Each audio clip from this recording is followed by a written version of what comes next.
Bonjour mes enfants, aujourd'hui je vais vous raconter une histoire d'après la Gemara Ta'anit. Il y avait en Eretz Israël à l'époque une famine qui était très forte et ils n'avaient pas de quoi manger. Les puits s'asséchaient. Les Juifs ne savaient plus quoi faire. Ils ont prié, supplié Hachem pour qu'il envoie la pluie, pour qu'ils aient à boire et que cette pluie abreuve les champs et qu'ils puissent avoir de quoi manger. Mais il n'y avait toujours aucune goutte de pluie. Et voilà qu'à cette période vivait un grand tzaddik qui s'appelait Rabbi Yona.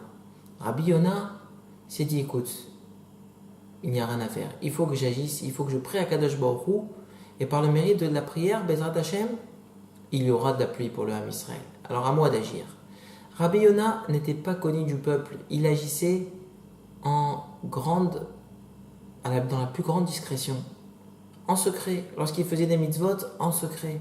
Personne ne savait que c'était un grand tzaddik. Les gens pensaient que c'était un simple juif qui était droit, qui était gentil, sympathique, qui étudiait un peu la Torah. C'est tout.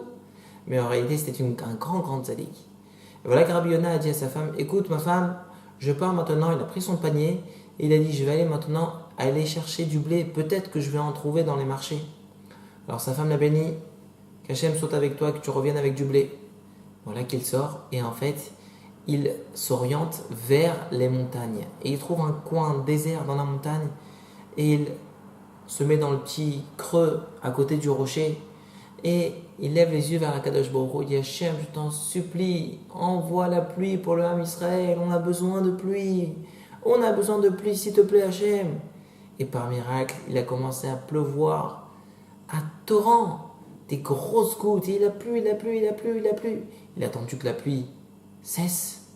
Et voilà que il est vite rentré chez lui. Et il a dit à sa femme et ses enfants qui l'ont accueilli avec joie. On dit, alors, vous avez vu cette pluie?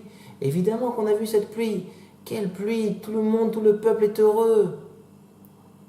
Ah, Baruch Hashem. Mais il est où le blé? Non, finalement, je n'ai pas acheté de blé parce que je me suis dit que ça ne m'en valait pas la peine. Maintenant qu'il y avait de la pluie, il y aura de la nouvelle récolte.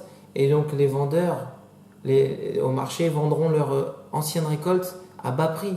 Donc, ça ne valait pas le coup que j'achète maintenant. Ah, tu as raison. Mais Rabbi Yona n'a pas voulu dévoiler le secret que c'était grâce à lui que cette pluie était tombée. Ni à sa femme, ni à ses enfants. De loin, mes chers enfants, nous voyons quelque chose de merveilleux.